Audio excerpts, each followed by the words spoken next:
Namaku Rania Saraswati, usia 33, dan kalau kau melihat hidupku dari luar, mungkin kau akan berpikir, dia pasti bahagia. Setiap pagi aku bangun di apartemen mungilku yang terletak di lantai 12 sebuah bangunan tinggi di Jakarta Selatan. Dindingnya putih bersih, dipenuhi rak buku dan tanaman gantung yang kupelihara sendiri. Aku mencintai pagi, suara mesin kopi yang berdengung, sinar matahari yang menembus tirai tipis, dan playlist jazz pelan yang mengalun di latar belakang. Aku bekerja sebagai editor senior di sebuah media lifestyle digital. Jadwalku padat tapi menyenangkan. Aku menulis, mengedit, dan sesekali mewawancarai sosok-sosok inspiratif untuk artikel feature bulanan. Atasanku, Pak Damar, adalah mentor yang bijak, timku solid, energik, dan penuh canda. Aku merasa dihargai, diperlukan, berguna. Setiap Jumat malam, aku akan pergi makan malam dengan Reza, kekasihku sejak 6 tahun lalu. Dia adalah seseorang yang aku kenal sejak aku belum punya apa-apa. Dia tahu versi paling rapuhku dan tetap memilih tinggal. Kami sering tertawa soal hal-hal remeh, soal kenapa kopi saset selalu lebih manis dari yang kita harapkan, atau betapa absurdnya nama-nama menu di kafe kekinian. Kalau akhir pekan tiba, aku akan menelepon ibu di kampung. Dia selalu menanyakan hal yang sama, "Rania, kamu bahagia, nak?" Dan aku selalu menjawab dengan suara tenang, "Aku bahagia, Bu. Semua baik-baik saja." Dan memang, saat itu, semua memang terasa baik-baik saja. Aku punya pekerjaan yang kucintai, orang-orang yang menyayangiku, rutinitas yang menenangkan, dan masa depan yang kurasa bisa kurencanakan dengan pasti. Namun, mungkin yang tidak kusadari adalah, kadang, hidup paling tenang adalah hidup yang sedang diam-diam bersiap untuk bergejolak. Aku belum tahu bahwa dalam waktu yang tidak lama lagi, semua itu akan berubah. Perubahan itu tidak datang seperti badai, tidak dengan suara keras, tidak dengan drama atau isyarat besar dari langit. Ia datang perlahan, halus, nyaris tak terasa, seperti air yang menetes di atap rumah. Pelan tapi pasti membuat retak.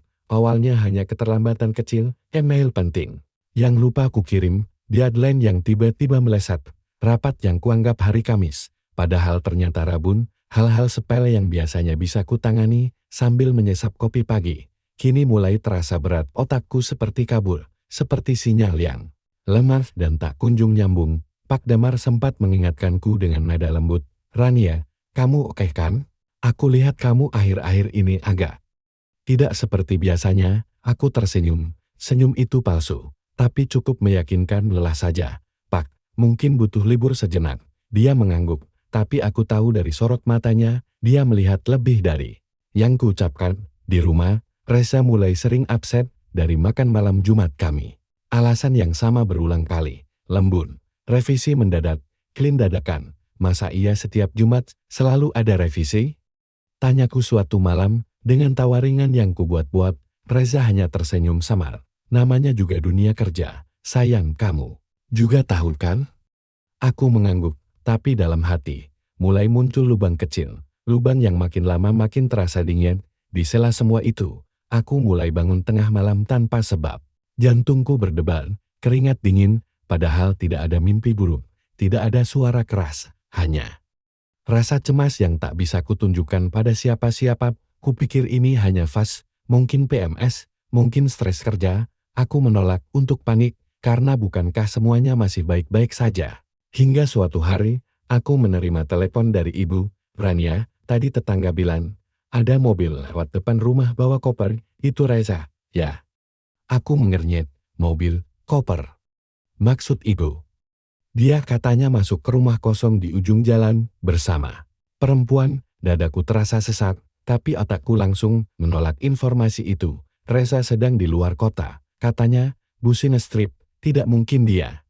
Kutelepon Reza malam itu, nomornya aktif, tapi tidak diangkat. Sekali, 2 kali, 5 kali, aku menunggu sambil menatap bayangan wajahku sendiri di jendela. Dan untuk pertama kalinya dalam hidupku, aku merasakan ketakutan yang tidak punya nama, sebuah firasat yang lembut, tapi kejam, seperti embun dingin yang menempel di leher. Dan malam itu, untuk pertama kalinya, aku menangis, bukan karena sesuatu yang jelas, tapi karena aku mulai sadar. Mungkin hidupku tidak sebaik yang kupikirkan, mungkin semua yang kupeluk erat selama ini sedang pelan-pelan pergi. Dan ternyata, aku benar. Pagi setelah malam itu, aku datang ke kantor lebih awal. Aku berharap bekerja bisa mengalihkan pikiranku dari rasa resah yang tak kunjung reda. Tapi saat sampai di ruanganku, suasana terasa berbeda. Tak ada senyuman hangat dari rekan-rekan. Bahkan suara Pak Damar terdengar lebih berat dari biasanya saat memanggilku ke ruangannya. Rania, duduk dulu. Ada yang perlu kita bicarakan. Aku duduk, mencoba tenang. Tapi telapak tanganku sudah basah oleh keringat. Kita sedang dalam proses perampingan tim, katanya pelan, dan posisi kamu termasuk yang terdampak. Aku membeku, tidak menangis, tidak mengangguk, tidak juga bertanya, otakku kosong. Yang kurasakan hanya seperti ditarik keluar dari tubuhku sendiri, dan menyaksikan semuanya dari jauh seperti menonton diriku sendiri kehilangan tempat yang selama ini jadi rumah. Ini bukan soal performa kamu. Kamu tahu sendiri kamu salah. Satu yang terbaik, tapi keputusan ini, dari atas, aku hanya mengangguk. Aku pulang siang itu dengan kardus kecil berisi barang-barangku. Tanaman kaktus mungil, mug dengan tulisan editor Queen, dan sebuah notes penuh koretan di Adleni. Rasanya aneh melangkah keluar tanpa tujuan, tanpa peran. Dan saat aku sampai di apartemen, ponselku berbunyi. Pesan dari Reza, kita perlu bicara. Aku nggak bisa terus begini, tak ada salam. Tak ada panggilan sayang seperti biasanya. Hanya satu kalimat yang seperti menghantam dadaku tanpa permisi. Aku menatap layar ponsel itu, lama sekali, menunggu pesan selanjutnya. Tapi tidak ada, hanya hening yang menggantung. Malam itu, aku tidak menyalakan musik, tidak membuat kopi, tidak membuka buku. Aku hanya duduk di lantai ruang tengah, bersandar pada dinding, dan memeluk lututku sendiri. Aku kehilangan pekerjaan. Aku akan kehilangan Reza. Dan yang paling menyakitkan dari semuanya adalah, aku tidak tahu siapa aku tanpa semua itu. Dunia luar masih berjalan seperti biasa, Jakarta masih bisin, langit sore tetap oranye, tapi di dalam diriku, sesuatu sudah runtuh, sesuatu yang tidak akan pernah kembali seperti semula. Aku tidak tahu bagaimana hari-hari berikutnya berlalu. Rasanya seperti berjalan di dalam kabut, semua samar, hening dan tidak nyata. Aku terbangun, tapi tidak benar-benar bangun. Aku bergerak, tapi tidak kemana-mana. Di dalam kamar, suara jam dinding menjadi satu-satunya penanda waktu.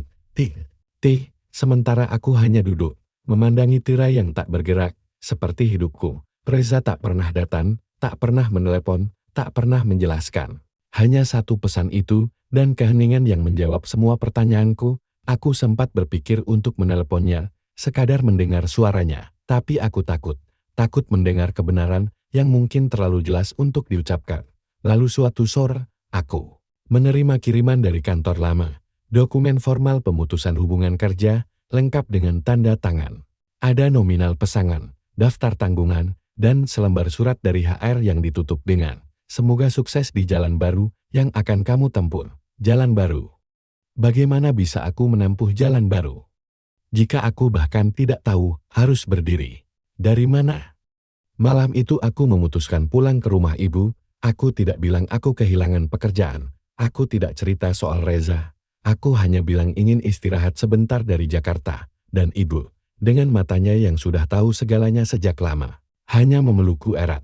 Kami duduk di beranda rumah, angin desa membelai pelan rambutku yang kusut. Ibu membuat teh jahe, dan kami diam cukup lama, sampai akhirnya dia berkata, "Tadan, kita perlu kehilangan arah supaya bisa berhenti berjalan ke arah yang salah." Aku tidak menjawab, tapi kalimat itu tinggal bersamaku malam itu, seperti nyala lilin di ruang gelap. Tapi hidup belum selesai membuatku jatuh. Seminggu setelah aku di kampung, Mira sahabatku menelepon, suaranya bergetar. Aku nggak tahu gimana cara ngomongnya, tapi kayaknya apartemenmu kena sengketa, ada masalah sama developernya. Aku menutup telepon dengan tangan gemetar. Apartemen yang selama ini kubayar cicilannya sendiri. Satu-satunya hal yang membuatku merasa punya tempat kembali di dunia, dan kini tempat itu pun bisa hilang. Aku duduk di ujung ranjang lama di kamar masa kecilku, menatap dinding yang masih penuh stiker masa SMP. Untuk pertama kalinya dalam hidupku, aku merasa benar-benar kosong. Pekerjaan hilang, Reza pergi rumah terancam. Lalu aku menatap cermin, dan yang paling menyakitkan adalah Aku bahkan nyaris tidak mengenali diriku sendiri. Perempuan yang kutatap di cermin itu. Pucat, matanya cekung, dan senyumnya hilang entah sejak kapan. Ia bukan Rania yang dulu bisa berdiri di depan ruang rapat penuh percaya diri, bukan pula Rania yang menertawakan kesalahan kecil sambil menyeruput cappuccino favorit. Perempuan itu tampak hancur, dan aku sadar. Itu aku, hari-hari di kampung tak ubahnya seperti mimpi panjang yang sunyi. Pagi datang begitu saja, tanpa semangat. Malam tiba tanpa makna. Setiap suara motor yang melintas di jalan depan rumah terasa seperti pengingat bahwa dunia di luar sana tetap berjalan tanpa aku. Suatu sore, aku duduk di beranda, termenung. Ibu diam-diam meletakkan sepiring pisang goreng hangat di sebelahku. Lalu ia duduk pelan. Tanpa banyak kata, matanya mengamati langit yang mulai jingga. Lalu, dengan suara lembut, ia berkata, "Rania, kamu masih punya aku. Kamu masih punya dirimu." Aku menoleh, pelan. Apa gunanya punya diri sendiri, Bu? Kalau rasanya kosong. Ibu tidak langsung menjawab. Ia mengambil satu pisang goreng, menggigitnya, lalu berkata, "Justru, karena kosong, kamu bisa isi ulang. Kalau penuh terus, mana bisa menampung hal baru?" Aku tertawa kecil pahit, tapi jujur, hal baru apa? Aku bahkan gak tahu aku ini siapa sekarang. Ibu tersenyum, senyum yang pernah kulihat saat aku kecil dan takut gagal saat lomba. "Pidato, kamu masih Rania, tapi Rania yang akan tumbuh. Kadang, hidup tidak mengajarkan kita dengan pelan. Kadang, hidup mendorong kita sampai jatuh. Supaya kita belajar bangkit." Kalimat itu seperti setetes air di tanah retak. Tidak menyelesaikan segalanya, tapi memberiku napas. Malam itu, aku membuka laptop untuk pertama kalinya sejak semua itu terjadi. Jari-jariku kaku, aku menatap layar kosong cukup lama, lalu mulai mengetik. Hari ini aku kehilangan banyak hal, tapi yang paling sulit ku terima adalah kehilangan versi diriku sendiri yang dulu, dan mungkin itu bukan hal buruk. Aku berhenti, menatap kalimat itu, dan untuk pertama kalinya sejak lama aku menangis, tapi bukan tangis kehilangan ini. Tangis pertama dari rasa lega, tangis dari ruang kecil dalam diriku yang mulai sadar. Aku masih hidup, mungkin. Aku belum selesai kalimat itu, terus terngiang di kepalaku saat aku membuka jendela kamar keesokan harinya, dan membiarkan matahari pagi masuk tanpa penghalang. Cahaya itu hangat, tidak menghakimi, tidak menuntut, hanya hadir. Apa adanya, mungkin. Seperti itulah, aku harus mulai menjalani hidupku sekarang tanpa terburu-buru menyembuhkan, tapi juga tanpa terus bersembunyi dalam luka. Hari itu aku memutuskan untuk berjalan kaki ke perpustakaan desa. Tempat kecil yang dulu sering kukunjungi saat masih SM. Rak-raknya masih berderet rapat, aroma kertas tua dan kayu lapuk masih sama, dan di sudutnya, duduk seorang perempuan paruh baya dengan senyum tulus. Bu Ratna, penjaga perpustakaan sekaligus sosok yang dulu menanamkan kecintaanku pada dunia menulis. "Rania," ucapnya pelan, seolah tak yakin melihatku di depan matanya. Aku mengangguk. Dan untuk pertama kalinya, dalam berminggu-minggu, aku tersenyum. Kami mengobrol cukup lama, tentang masa lalu, tentang betapa aku dulu selalu ingin jadi penulis yang mengubah dunia, tentang artikel-artikel pertamaku yang kutulis di buku tulis bergaris biru. Saat aku hendak pamit, Bu Ratna menatapku serius dan berkata, "Kalau kamu ingin menulis sesuatu, tulislah dari hatimu yang remuk itu. Justru dari sana, orang-orang akan merasa paling terhubung." Aku membawa pulang kalimat itu seperti membawa api kecil di tengah malam. Malamnya, aku menulis lagi. Kali ini bukan di notes pribadi, tapi di blog. YNG sudah lama ku tinggalkan. Judulnya, 5 hal yang kupelajari saat hidupku mulai berantakan. Aku tak peduli siapa yang akan baca, aku hanya ingin mengeluarkan semuanya. Dan ketika aku menekan tombol publikasikan, rasanya seperti melepaskan beban berat dari dada. Aku tidur lebih tenang malam itu, dan keesokan harinya, saat aku membuka blogku, ada puluhan komentar masuk. Orang-orang yang bilang mereka juga kehilangan pekerjaan, ditinggal pasangan, merasa kosong. Tapi setelah membaca tulisanku, mereka merasa sedikit lebih kuat. Aku membaca setiap komentar dengan air mata mengalir, bukan karena sedih, tapi karena untuk pertama kalinya aku sadar, luka-luka kita bukanlah akhir dari cerita. Kadang mereka adalah awal dari hubungan kita dengan orang lain. Aku belum kembali ke Jakarta, aku belum tahu akan kerja di mana, tapi satu hal pasti, aku tidak sendirian. dan aku tidak hancur, aku sedang dibentuk ulang, dan ternyata, dibentuk ulang bukan berarti hancur, bukan pula berarti menghapus semua yang lama, tapi tentang membangun sesuatu yang baru. Dari kepingan yang kupungut satu persatu dengan tanganku sendiri, beberapa minggu setelah blogku ramai dikunjungi, aku menerima email dari seseorang yang tak kukenal. Ia editor di sebuah media digital, katanya, ia membaca tulisanku, lalu membacanya lagi.